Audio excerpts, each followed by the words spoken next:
چې یو مسلمان روجه نیسي نو په څه طریقه نیوه پکار دي. کله چې تا سره علم و د هغه عبادت په باره کې کم عبادت چې ته کې نو ډیر په سکون او په اطمینان سره به دا عبادت وکړي او تا ته به رڼا یي رڼا او دا عبادت به درله خوند درکوي. خو چې کله ته د یو عبادت نه خبر نه یې او لګیا یې کې نو ځای په ځای به نښلي او ځای په ځای به ډغرې خوري او کله به په یو ځای کې شکي کېږي او کله به په بل ځای کې شکي کېږي. زمونږ خواله ډېر مسلمانان راځي چې هغوی تپوس کوي دا پلانې کار ما داسې وکړو دغه مې داسې وکړو هغه مې دا به څنګه او دغه به څنګه، حالانکې هغه معمولي خبرې وړې خبرې.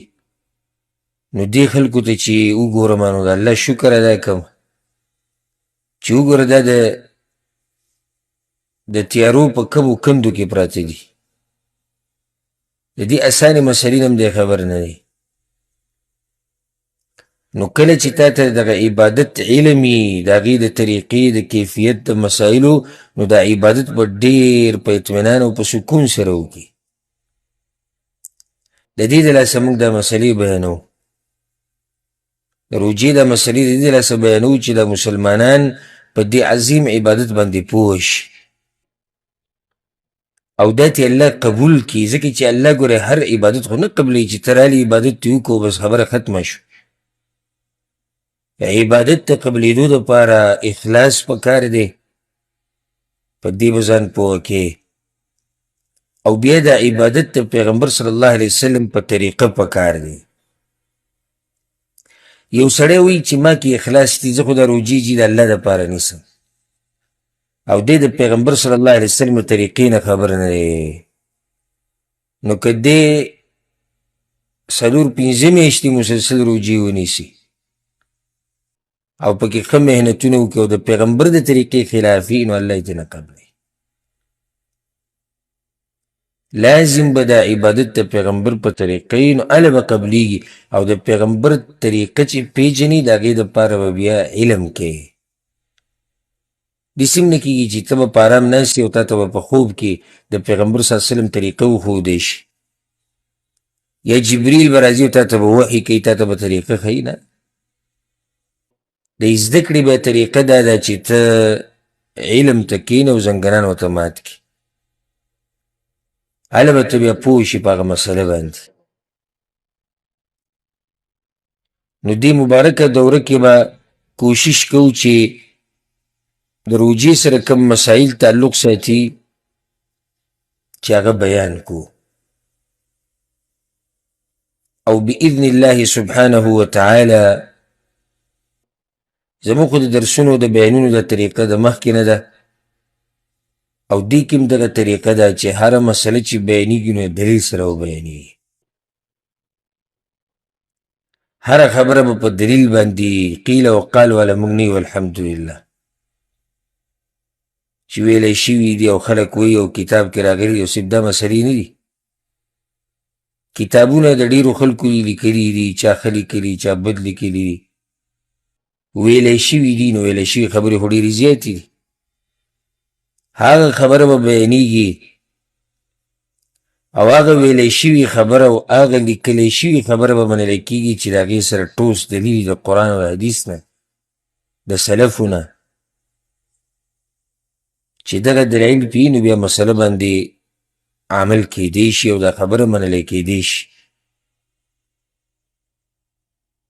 نو په دې یو څو ورځو کې چې راکوي مسلې بیانېږي نو انشاءالله موږ به د هرې مسلې سره ښه واضح دلیل بیانوو.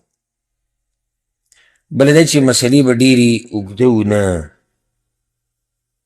وجه دا ده چې دې درسونو ته طلبة العلم چې علم یې زده کوي او خو په اوږدو خبرو هم پوهېږي خو دې ته عوام هم ناستي او عوام یې موري نو د دې عوامو لحاظ به پکې ساتو نو د هغې د لاسه به مسله لږه لنډه او غونډه بیانوو.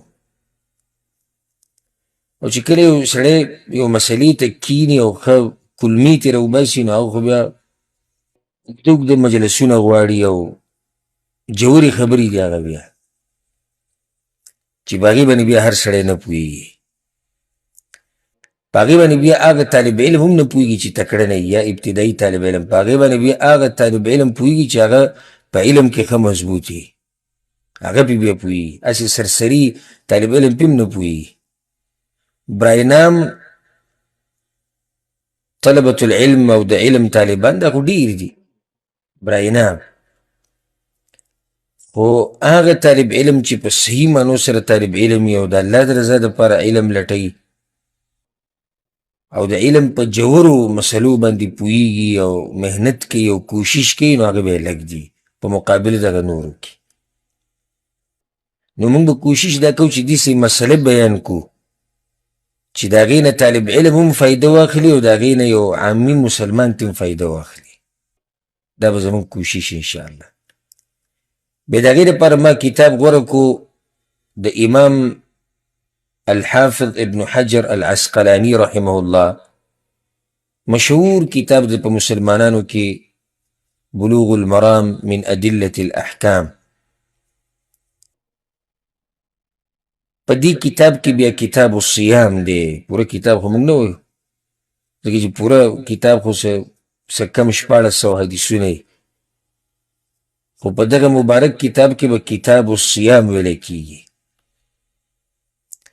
ځکه چې امام ابن حجر رحمه الله په ډېر ښایسته انداز سره هغه حدیثونه راوړي دي چې کم د روجې سره تعلق ساتي.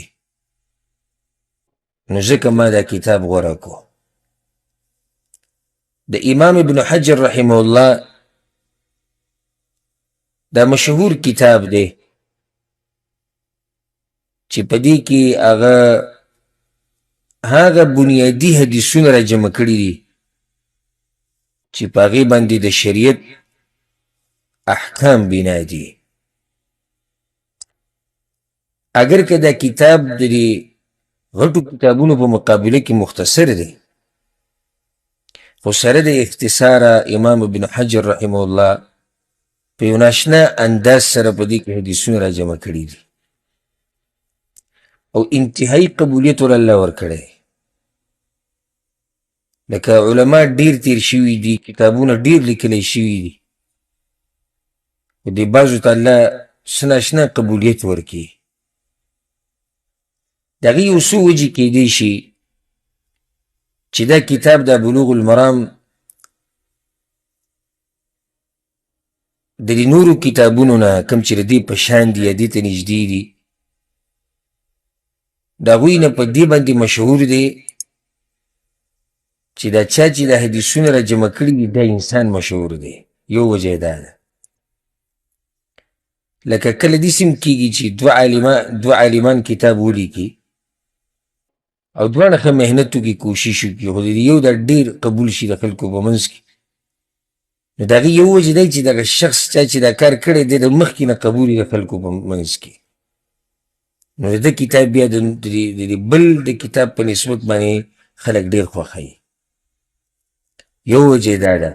دویمه وجه علماو دا ذکر کړې ده چې امام ابن حجر رحمه الله نه مخکې ډېر علما تیر شوي دي، محدثین لولو تیر شوي دي او هغوی داسې قسمه کارونه کړي دي لکه څنګه چې امام ابن حجر کړی د حدیثونه را جمع کړي.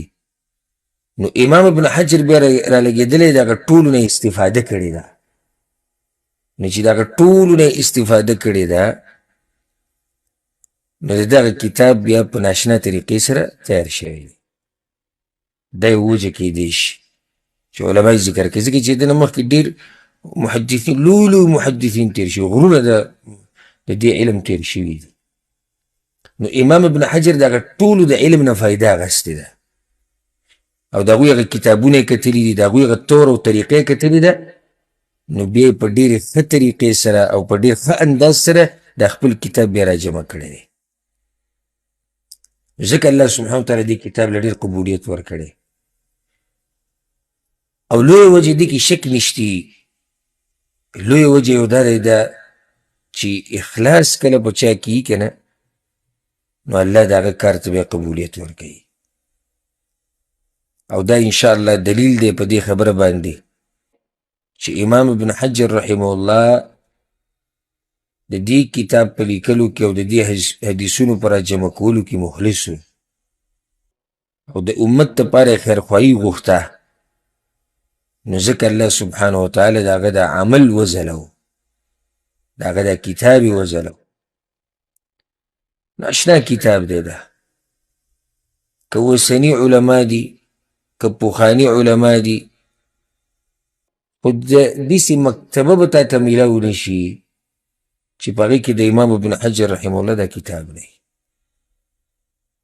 دا کتاب په مدرسو کې پړاولی کېږي، په جامعاتو کې پړاولی کېږي، جوماتونو کې دې درسونه کېږي او په دې باندې ناشنا شروحات لیکلی شوي دي او تعلیقات پې لیکلی شوي دي او تحقیقات پې شوي دي او لالیګیا دي علما. نو کم سړی چې دا خبره یاده کوي، کم سړی چې د امام ابن حجر رحمه الله په دې کتاب باندې پوه شو په صحیح معنو سره او دا حدیثونه ورته یاد دي، په دې باندې ځان پوه کړي، نو ډېرو علماو دا خبره کړې ده چې دې سړي د علم لویه برخه حاصله کړه چې چا د امام ابن حجر رحمه الله دا کتاب صرف لوستل نه دي، دا کتاب یې وویو په دې باندې ځان پوه کړو، دا مسلې یادې کړې او د پیغمبر صلی الله علیه وسلم د خبرې په مقصد باندې پوه شو، نو دې سړي د الله د علم لویه برخه ورکړې ده. بلکې بعض علماو له دا ویلي چې دې فتوه هم ورکولی شي، داسې عالم بیا فتوې هم ورکولی شي او داسې طالب علم چې په دې کتاب باندې په صحیح طریقې سره پوه شي. نو الله دې پرې موږ پوه کړي.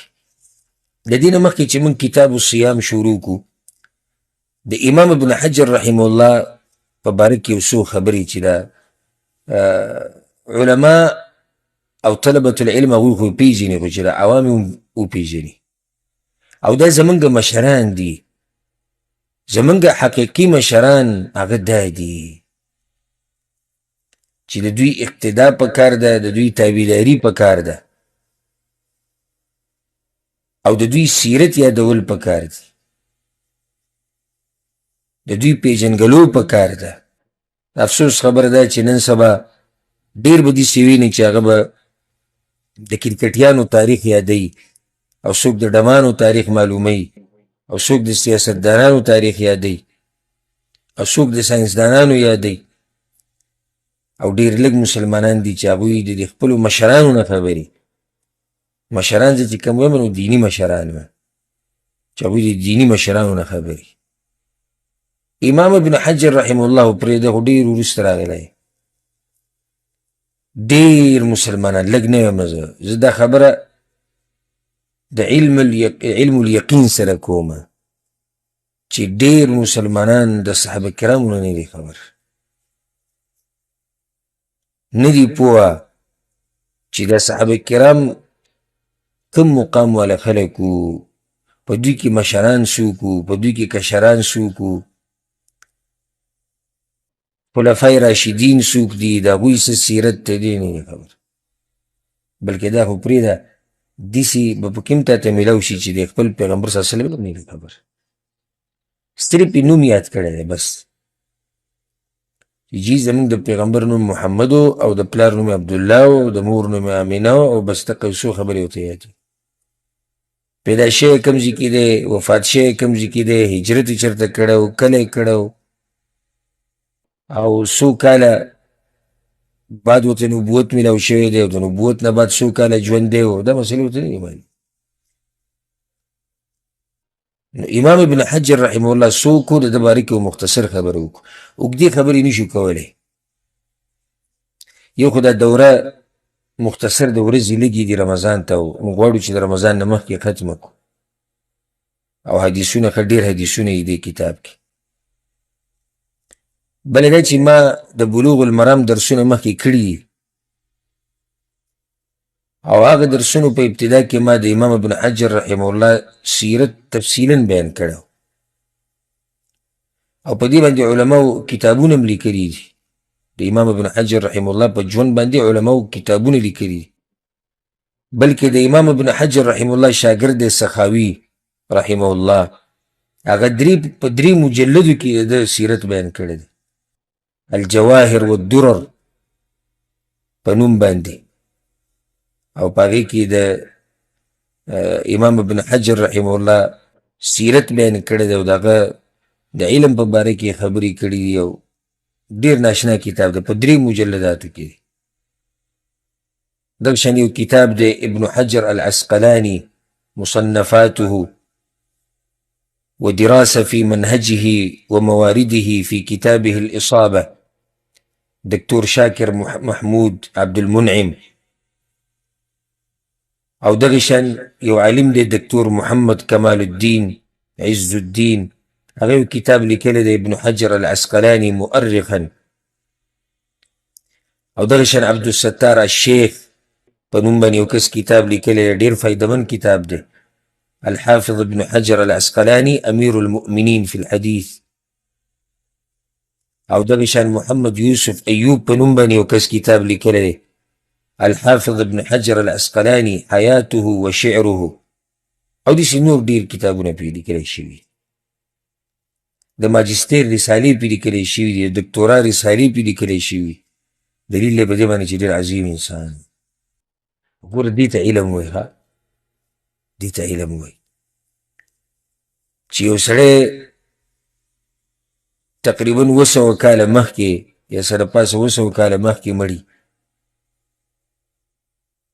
او بیا هم خلک لیږي په سوونو کلونو تیر شي او خلک لیږي د هغه په ژوند باندې کتابونه لیکي او د هغه په ژوند باندې د دکتورا رسالې لیکي او ماجستیر رسالې لیکي. دې ته علم وایي. دغه علم دی چې پیغمبر صلی الله علیه وسلم وایي ان الله يرفع بهذا الكتاب اقواما ويضع به آخرين. الله دې قرآن سره ډېر قومونه اوچتوي او ډېرې ذلیله کړي دي. چا چې د قرآن راغستی سینې سره لګولی عمل یې پرې کړی الله اوچت کړی، چا چې پرېښودی الله ذلیله کړی. امام ابن حجر رحمه الله د ده نوم دی احمد ابن علي ابن محمد ابن محمد ابن علي ابن محمود ابن أحمد. أحمد ابن علي ابن محمد ابن محمد ابن علي ابن محمود ابن أحمد.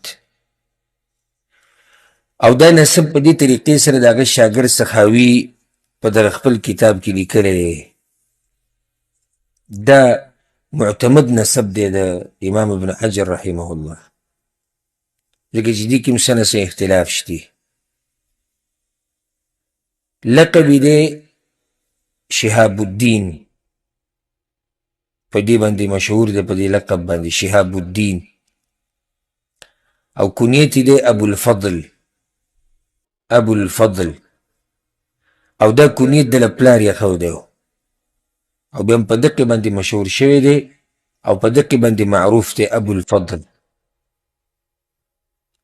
الکنانی العسقلانی. کنانی ورته به دې وایي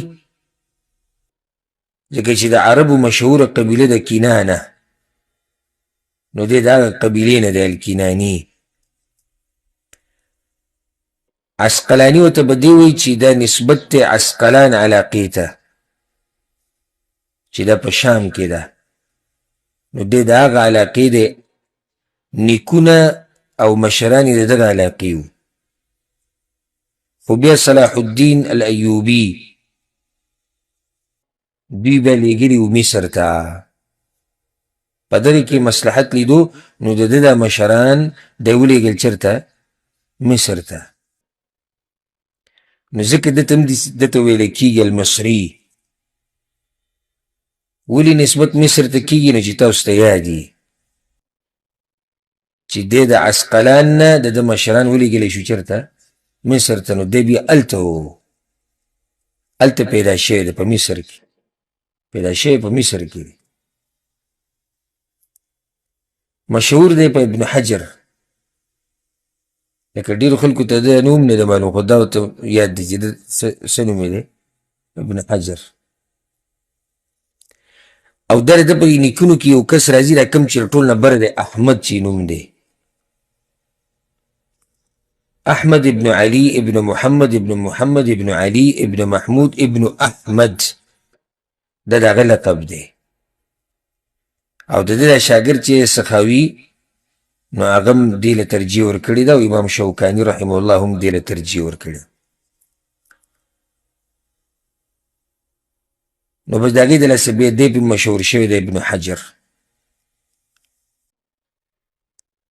دی پیدا شوی دی په خپله دا خبره کړې ده. شاګرد یې تپوس کړی چې ته کله پیدا شوی؟ نو هغه ته په خپله ویلي وي زه په 20 شعبان کې پیدا شوی. شعبان د هجري سویمه میاشت ده، 8مه د شعبان په 20مه کې، نن 21مه، نن د شعبان 21مه، دی د شعبان په 20مه کې پیدا شوی دی او کالو 783 هجري کې پیدا شوی دی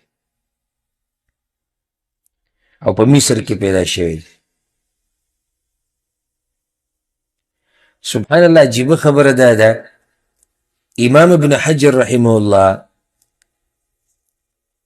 یتیم را لوی شوی دی. د ده پلار چې دی نو هغه په 770 کې مړ شوی دی. نو دې د څو کالو؟ 4 کالو. او مور یې د دغې نه مخکې مړه شوې ده، یعنې مور یې د پلار د مرګ نه مخکې مړه شوې ده. سبحان الله، د دې غټو علماو دې سیرت ته چې وګورې نو په هغې کې به داسې تا ته ډېر میلاو شي چې دی یتیم و او بیا هغه یتیم نه الله یو عظیم انسان جوړ کړي. د هغه ټولو نه مخکې پیغمبر صلی الله علیه وسلم ته وګورئ که پیغمبر صلی الله علیه وسلم یتیم نه و؟ یتیم و.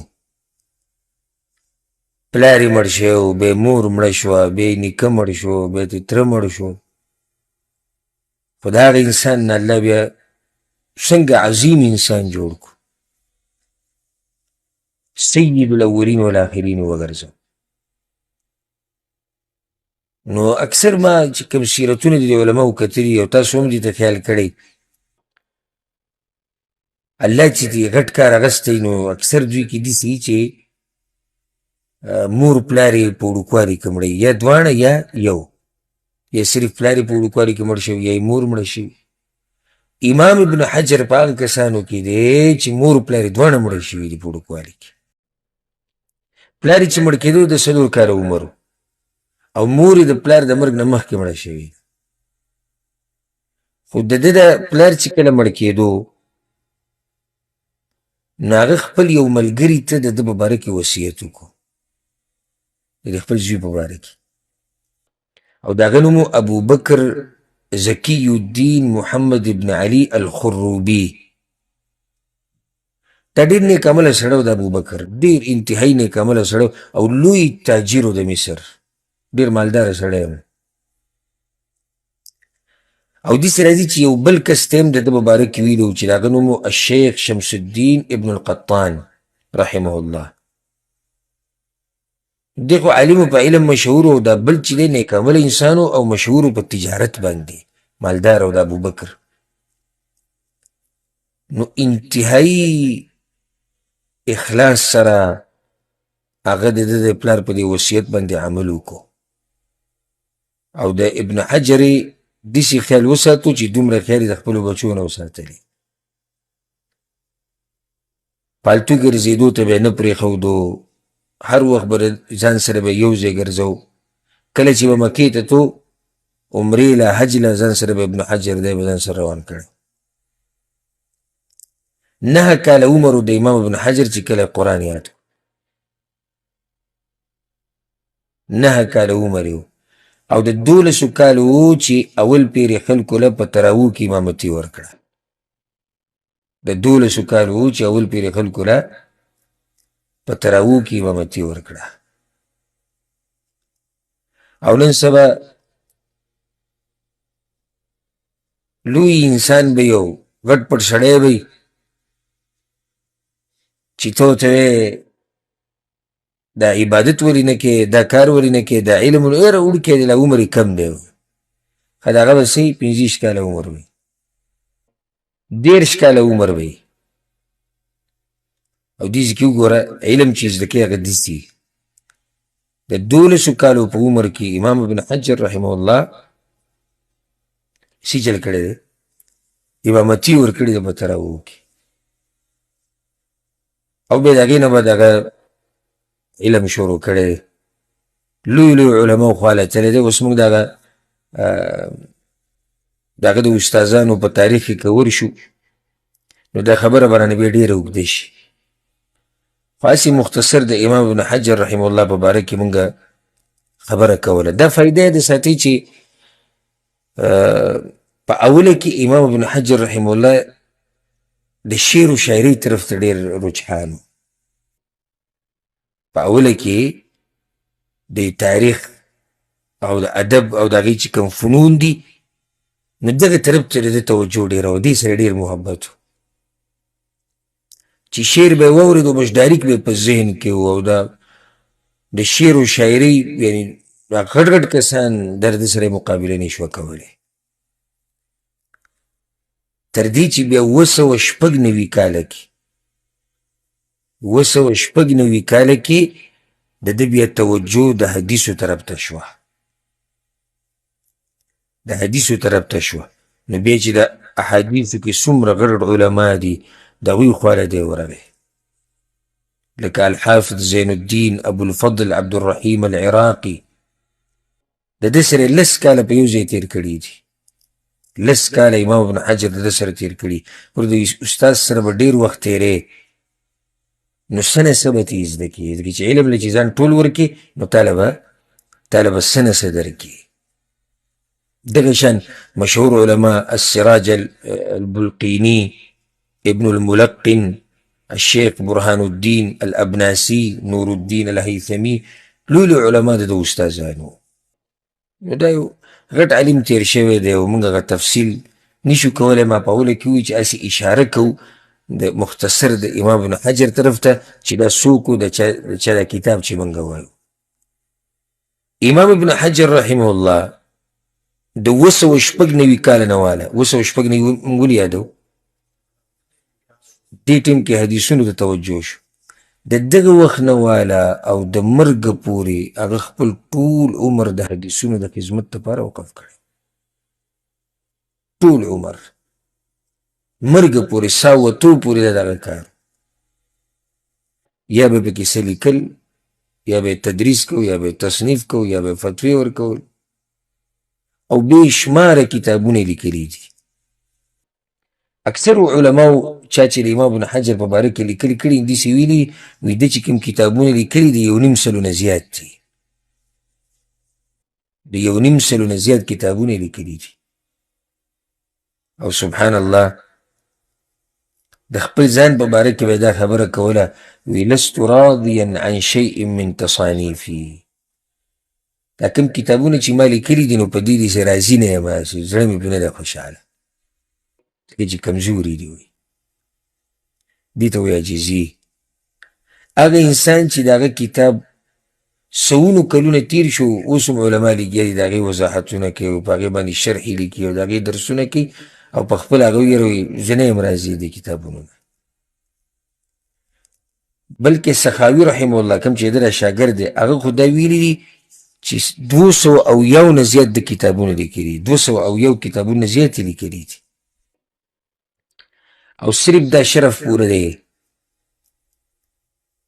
که چېرته امام ابن حجر یو کتاب هم نه وی لیکلی که نه نو صرف دغه یو کتاب کافي دی، هغه عظیم الشان کتاب چې هغې ته ویله کېږي فتح الباري بشرح صحیح البخاري. د امام بخاري رحمه الله د کتاب شرح کړې ده فتح الباري. صرف دا یو کتاب د ده د فضیلت لپاره پوره دی، هغه عظیم شرح چې هغه د علم نه ډک دی، که د حدیثو علم وی، که د فقه علم وی، که د لغت وی، که د ادب وی، هر قسمه علم تا ته په هغه کتاب کې میلاویږي فتح الباري کې. ځکه امام شوکاني رحمه الله ته یو پیر چا دا ووي وی دې بخاري باندې شرحه ولیکه، امام شوکاني ته چا ووي نو هغه وی لا هجرة بعد الفتح، د فتح نه بعد وی هجرت نشته، حالانکه دا یو حدیث دی چې د فتح مکې نه بعد هجرت د مکې نه بیا نشتي، ځکه چې مکه د مسلمانانو ځای شو. امام شوکاني څه وایي؟ لا هجرت بعد الفتح، د فتح نه بعد هجرت نشته. مطلب دا دی چې د امام ابن حجر فتح الباري شتون ته بل چرته ځي بیا پوره دی که او که څوک چې د ابن حجر رحمه الله نه بعد په بخاري باندې شرح لیکي نو ځان ستړی کوي، ځکه چې هغه څه کړي دي که یو سړی په دې کوشش کې ولګي چې یاره زه هم د هغه په شان کوم نو ځان به ستړی. ما خبره دې پورې کوله چې صرف دغه پوره ده، که نور کتابونه نه وی کنه، صرف فتح الباري د لوی فضیلت دی بیا د امام چې ده په دغه عظیم الشان کتاب باندې د عظیمه شرح لیکلې ده. امام ابن حجر رحمه الله بیا د ذوالحجې په میاشت کې وفات شوی، 12مه میاشت او د هغې 18مه ورځ وه او کال و 852 852 کال بیمار شوی و د ذوالقعدې په میاشت کې او یو څو ورځې بیماري تېره کړې وه او بیا وفات شو. کله چې وفات کېدو نو د ده عمر و د 80 نه بر و د ده عمر یا 80 ته رسېدلی و او دا ټول عمر یې په درس او په تدریس کې تیر کړی، په فیصلو کې تیر کړی، په تعلیم او په تصنیف کې تیر کړی او په قاهره کې ښخ کړی شوی، قاهره کې. او تاریخ کې راځي چې د ده په جنازو کې بې انتها ګڼه لوی مخلوق راغلی، لوی مخلوق د امام ابن حجر رحمه الله جنازې ته راغلی چې پهې کې غریبانان وو، مالداران وو، بادشاهیان پکې وو، قاضیان پکې وو، عام خلک پکې وو، خاص پکې وو، علما پکې وو، د دین طالبان پکې وو. لوی تاریخي جنازه و د امام ابن حجر رحمه الله. نو په دې باندې به اکتفا وکړو چې صرف موږ ته سرسري پته وي چې امام ابن حجر څوک دی، ځکه چې کتاب یې وایو نو چا چې دا محنت کړی او دا حدیثونه را جمع کړي نو دی خو چې راته معلوم وي کنې دا څوک دی. نو هم د دغه عظیم امام چې علماو په هغه باندې ناشنا ثنا ویلې ده او موږ سره دا وخت لنډ دی، یعنې که ما تاسو ته د علماو هغه ثناګانې را نقل کړی وی چې علماو په څه طریقې سره د امام ابن حجر صفت کړی دی او په دې ثنا ویلې، تاسو به حیران شوي وی داسې صفتونه علماو د ده کړي دي. نو د دغه عظیم انسان کتاب دی بلوغ المرام من ادلة الاحکام. احکام یعنی دی کې د حلال او د حرامو مسلې دي، دی کې مسلې د څه دي؟ د حلال او د حرامو دي.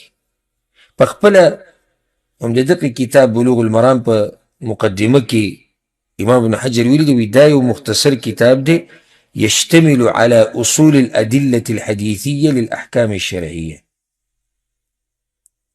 دا مختصر کتاب دی، په دې کې د احکام شرعیه او دلایل بیان شوي دي، بنیادي دلایل.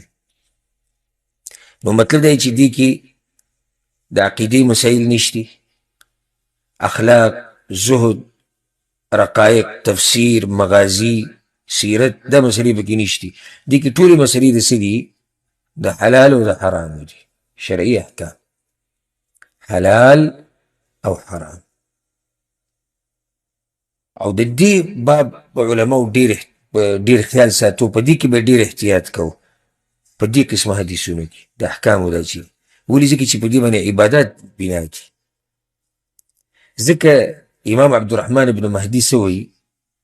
وی کله چې موږ داسې حدیثونه بیانو چې پهې کې ثواب بیان شوی دی او عمل، یا د یو عمل سزا پکې بیان شوی، سزا پکې بیان شوي، یا د عمل فضیلت پکې بیان شوی، تساهلنا فی الاسانید وتسامحنا فی الرجال. نو بیا موږ په سندونو کې لږ اسانتیا کوو، ډېره سختي پکې نه کوو، ځکه چې د ثواب او د عذاب او فضایل او دا قسمه حدیثونه دي.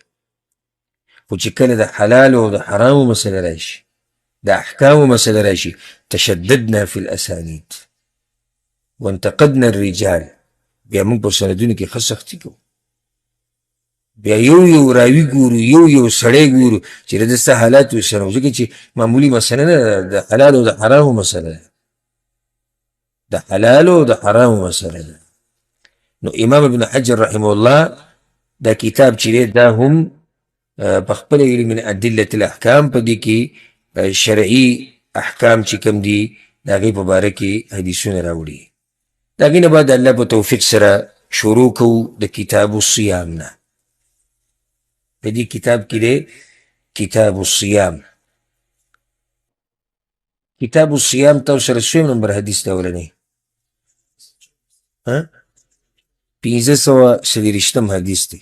نو که چا سره دا کتاب کم رونه او خویندې چې را درس ییني او څوک چې اوري او کتاب ورسره یي، نو 530 حدیث راواړوئ، یا کتاب الصیام راواړوئ که لږ اختلاف پکې.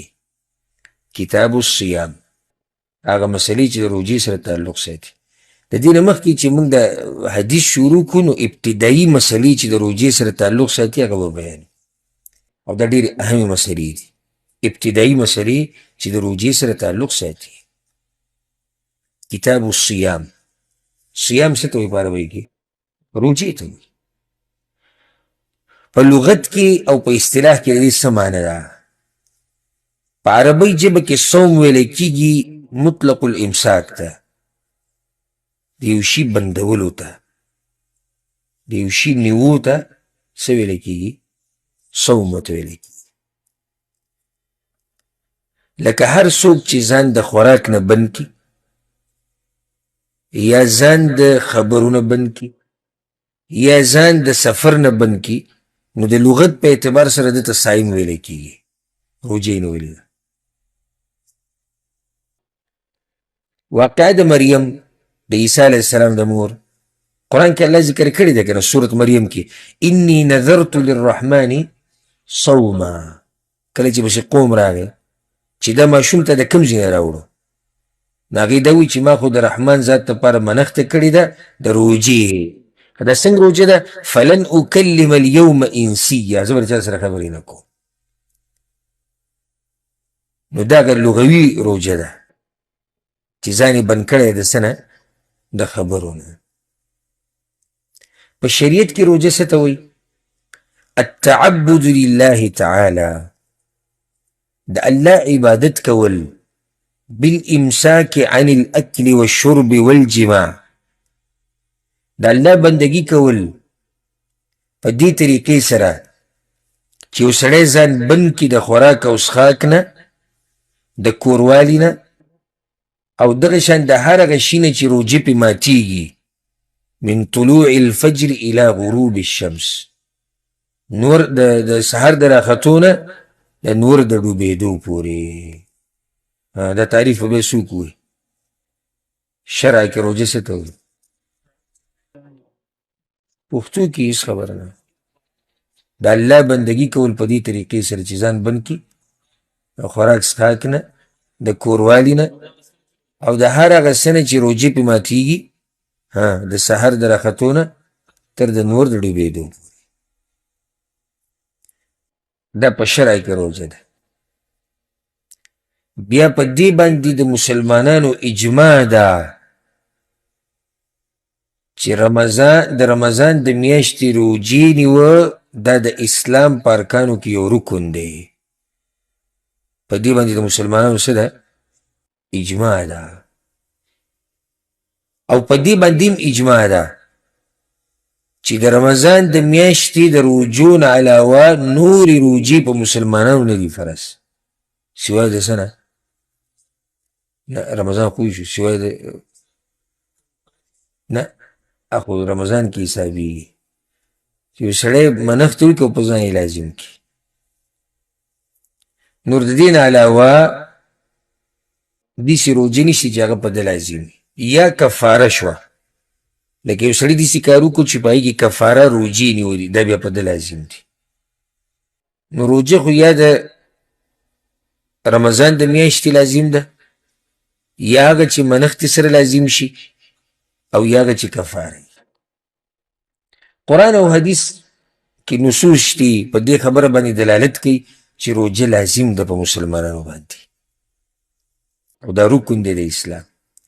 قرآن کې الله سوی په سوره بقره کې یا ایها الذین آمنوا كتب عليكم الصيام كما كتب على الذين من قبلكم. ای ایمان والو په تاسو باندې روژه داسې فرض کړی شوې ده لکه څنګه چې په پخوانو باندې فرض کړی شوې وه. د واضح دلیل دی کتبه معنی چې فرض کړی شوې ده په تاسو باندې. د دې نه بله مسله واضح شو چې تیر شوو امتونو باندې هم روژه لازم وه. دا په هر امت کې دا خبره وه. فرق به بیان شي انشاءالله یا کیدای شي نن یا سبا چې زمونږ او د هغوی په روژه کې څه فرق دی. او حدیثونه خو دې باب کې ډیر دي. مشهور حدیث هغه دی متفق علیه حدیث دی په صحیح بخاري صحیح مسلم کې د عبدالله بن عمر رضی الله عنهما بني الاسلام على 5. اسلام بنا دی په 5 خبرو باندې. ارکان دي د اسلام، ستنې دي د اسلام. یو پکې ذکر کړی ده وصوم رمضان، د رمضان د میاشتې روژې نیوه. دغه شان یو حدیث کې راځي دا متفق علیه حدیث یعنی په صحیح بخاري صحیح مسلم کې دی. طلحه بن عبید الله رضی الله عنه وی وان اعرابیا جاء الى النبي صلی الله علیه وسلم. یو باندچی راغی د پیغمبر صلی الله علیه وسلم خواته په بد حالو، دا ویښتې ببر و او دوړو والی و چې څنګه راننوتو یا رسول الله اخبرني ماذا فرض الله علی من الصيام. یو تپوس په تپوسونو کې دا وکړو چې یا رسول الله ما خبر که د هغه روجونه کمې چې الله په ما باندې لازم کړي دي. نو پیغمبر صلی الله علیه وسلم ورته د رمضان میاشت دا الله په تا لازم کړي دي الا ان تطوع شیئا. اوس که ته خپل طرف نه نفلي څه کوې نو هغه به ستا مرضي ده، خو فرض روجې هغه د رمضان د میاشتې. بیا نور د اسلام چې کوم شرایط دي د هغې خبرې ولم ورکو. نه بانډچي څه وي بانډچي هغه ډېر ساده خلک وي. وی والذي اکرمک په هغه الله مې د قسم چې تا له عزتونه درکړي دي لا اتطوع شیئا ولا انقص مما فرض الله علی شیئا. نفلي پکې نه کوم او نه به د دې خبرو نه کمې کوم دا کمې چې راته ته وي به دقه شان به کوم. بیا لاړ ډایرکټ لاړ. پیغمبر صلی الله علیه وسلم وی افلح ان صدق. دا سړی کامیاب دی که د رښتیا ووایي که د رښتیا یې ویلي. دې چې وایي چې کمې زیاتې پکې نه کوم صرف دقه کوم دا کم چې ته وې نو که په دې خبره دی ولاړ پاتې شو او په دې خپله خبره کې رښتینی نو روایت کې داسې هم راځي دخل الجنه دی جنت ته لاړ. نو دې حدیث ته واضح شوه چې رمضان د میاشتې د روجې نیول په مسلمانانو باندې څه دي فرض دي.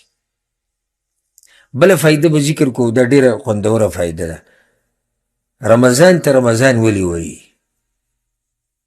رمضان ته رمضان ولې وایي؟ علماو د دې ډېرې وجې ذکر کړي دي چې څه پکې کمزوري وجې دي او څه داسې لږې مضبوطې ښکاري. یوه وجه دا ذکر کړې ده او دا پکې د ټولو نه مضبوطه ښکاري. هغه دا چې وي د عربو دا عادت و چې میاشت له به هغه نوم یښودو یا زمانې له به هغه نوم یښودو چې کوم موسم به په هغې کې و. یعنې میاشت له به هغه نوم کېښودو چې په هغه ټیم کې به د موسم څه حالات و. دا هم د عربو عادت و. دا رمضان د میاشت دا به اکثر په ګرمۍ کې راتله. شدت الحر چې د ګرمۍ به تیزه شو که نه الرمضا ورته ویلی کېږي چې د نور سم تب کوي سړی سم سیزي. نو د هغې د لاسه هغوی دې میاشت له نوم کېښودو رمضان. یعنې مختصر یو وجه دا شوه چې د ګرمۍ د لاسه دا نوم یښودی شوی دی. مختصر داسې شوه. دویمه وجه چا دا بیان کړې ده وی لانه یرمد الذنوب. وی ځکه چې دا میاشت ګناهونه سیزي، ګناهونه ګرم شي وسوځي په دې کې یو روایت هم شته چې هغه انتهایي کمزوری دی، بلکې بعضو علماو ته منګړت ویلی دی. په هغې کې دا دی چې انما سمي رمضان لانه یرمض الذنوب. رمضان ته رمضان په دې ویلی کېږي ځکه چې وایي دا ګناهونه سیزي. دا په دې منګړت روایت کې هم دا معنی راغلې ده. دغه شان چا دا وجه ذکر کړې ده، وایي څنګه چې په دې میاشت کې د انور ډېر تیز او دا کاڼي ګرم کړي او د ځمکې ګرمه کړي، نو دغه شان د خلکو د ایمانونه ګرم شي په نصیحتونو اورېدو سره او د قرآن په تلاوتونو سره او په منځونو سره او په دعاګانو سره او په تراویحو سره هغه ایمانونه هم ګرم شي. چا دا وجه ذکر کړې ده. چا دا وجه ذکر کړې ده چې د دې هېڅ معنی نشته، بس څنګه چې دا باقي میاشتې دا دغه شان نوم ایښودی شوی. الله اعلم. خو په دې ټولو کې مضبوطه خبر هم دغه اولنی ښکاري.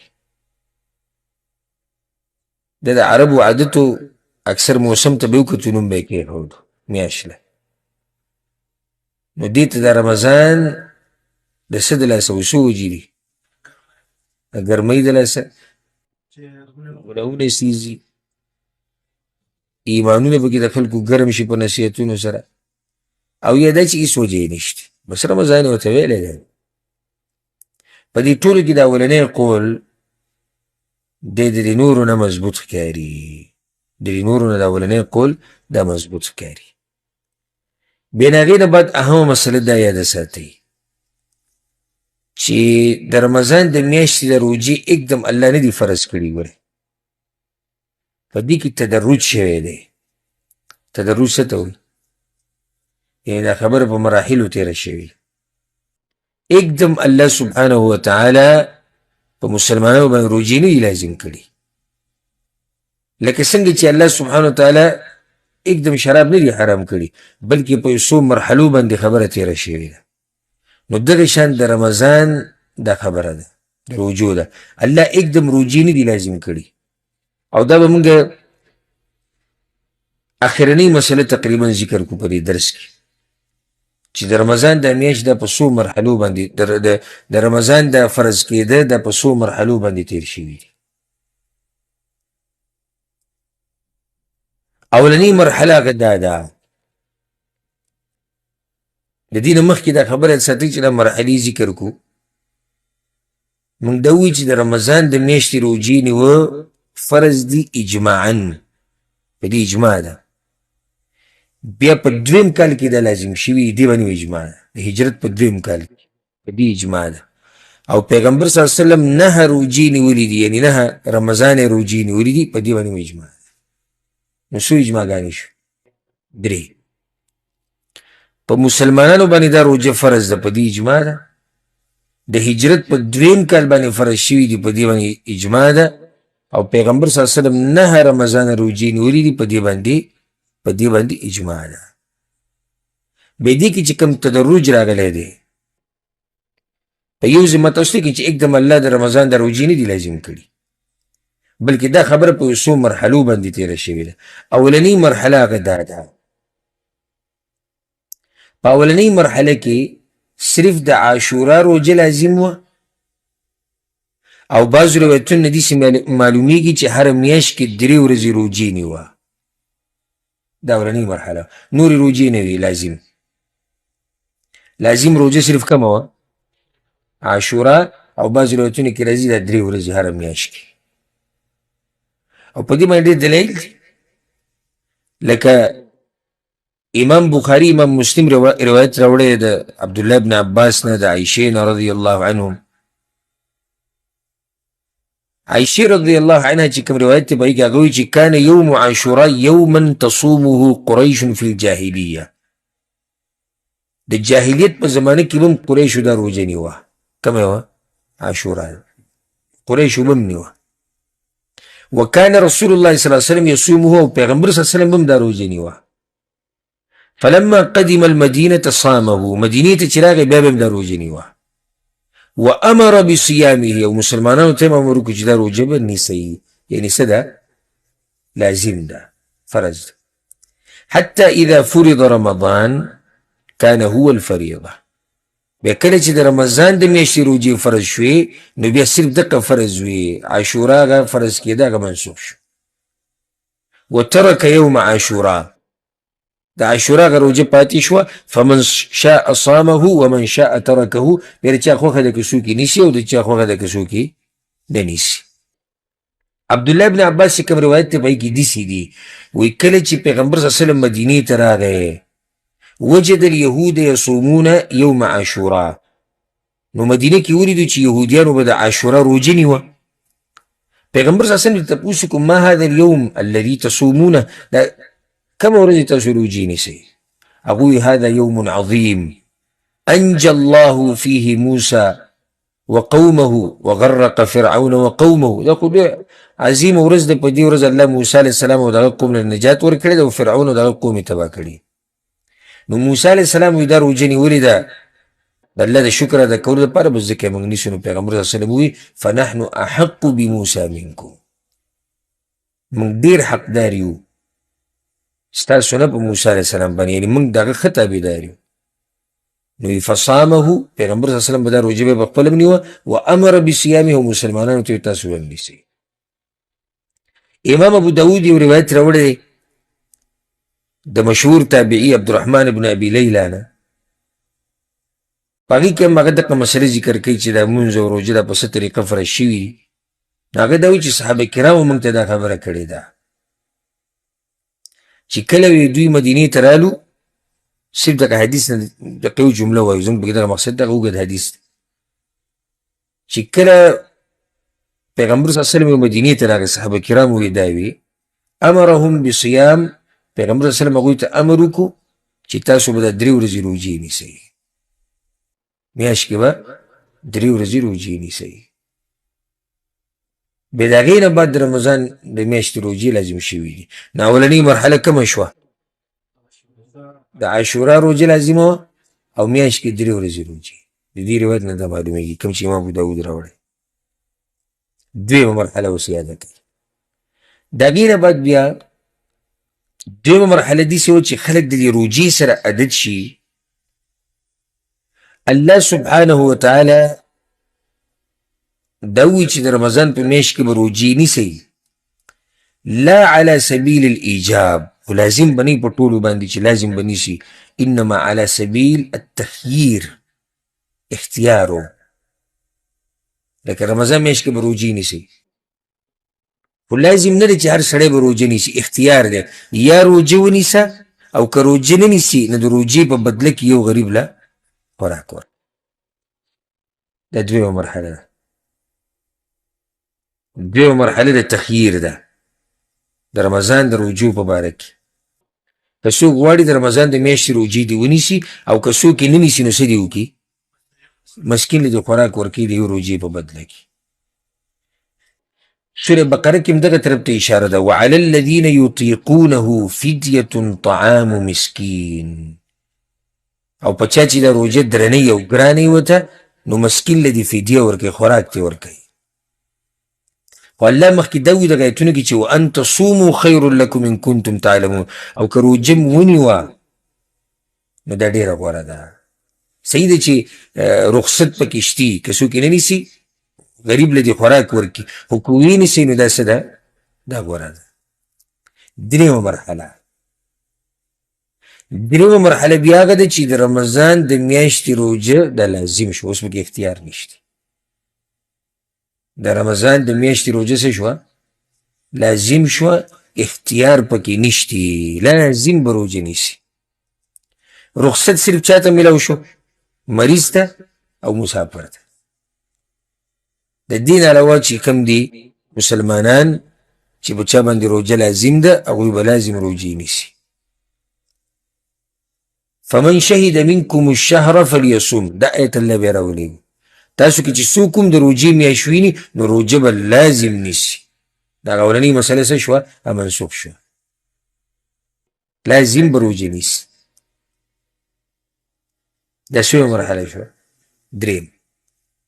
الله پکې دا استثناء کړو ومن کان مریضا او علی سفر فعدة من ایام اخر، که څوک په سفري څوک بیماري نو دې دې بیا دا شمار په نورو ورځو کې پوره کړي. دا دپاره هم داسې نه دي ویلي چې بالکل دې پرېږدي، دا شمار دې پوره کړي په نورو ورځو کې، الا بعض حالات انشاءالله هغه به تاسو په حدیثونو کې واورئ، درسونه چې کوم زموږ را روان دي په هغې کې به تاسو واورئ چې بعض خلک هغه دي چې هغوی بالکل روژه نشي نیوی د ډېر عمر د لاسه، یا د داسې بیمارۍ د لاسه چې یعنې ډاکټري اصولو کې ورته شفا نه میلاوي او روژه د هغه دپاره نقصاني ده، نو دغه خلک بیا فدیه ورکولی شي.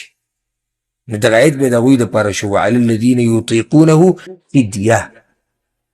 او چاته چې دا روژه ګرانې د عمر د ډېروالي د لاسه یا د داسې بیمارۍ د لاسه چې د هغې د ښه کېدو امکان نشتي او روژه دله نقصان ورکوي، دا قسمه خلک به فدیه ورکوي. دا شویه مرحله شوه. درېیمه. څلورمه مرحله به کې یاده کوي. اکثر علما دې طرف ته توجه نه وي، خو دا څلورمه مرحله بعضو علماو ذکر کړې ده. هغه دا په دې درېیمه مرحله کې چې کله دا روژه لازم شوه په دې درېیمه کې په ټولو باندې، نو په څه طریقې سره لازم وه؟ د سحر نه د ماښامه پورې به ځان د هر هغه څه نه بند ساتي چې هغه په روژتي باندې بند دي، د هغې نه به ځان بند ساتي.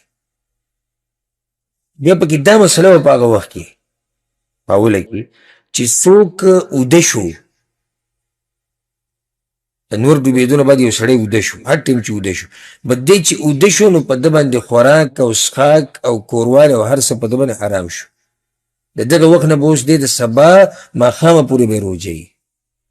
که څوک به ویښ و نو که هغه خوراک کوي، که څښاک کوي، که کوروالی کوي، که هر څه کوي کولی شي، خو که څوک اوده شو نو دی به بیا سبا د ماښامه پورې به روژه پوره کوي. په اوله کې داسې و چې کله د روژه فرض شو. په دې څلورمه مرحله کې دغه خبره منسوخ شوه، بس بیا دغه طریقه پاتې شوه چې د سحر د راختو نه د نور د ډوبېدو پورې به ځان د هغه څه نه منع ساتي چې شریعت دې ته منع کړی، او چې کله نور ډوب شو نو د هغې نه بعد که ته بیا اوده کېږي او که نه اوده کېږي، خو ستا دپاره خوراک څښاک، ستا دپاره کوروالی د هر څه شو دا حلال شو. او ځکه دا فایده یاده کوي چې د اهل کتابو او زموږ په روژه کې هم دقه فرق دی. د هغوی روژې اوس هم داسې دي، د هغوی روژې اوس هم داسې دي، او زموږ دپاره پکې الله دا اسانتیا پیدا کړه و چې هغوی روژې نیسي، اوس هم داسې نیسي. خو دغه مسله زموږ په شریعت په اوله کې وه، بیا منسوخ شو.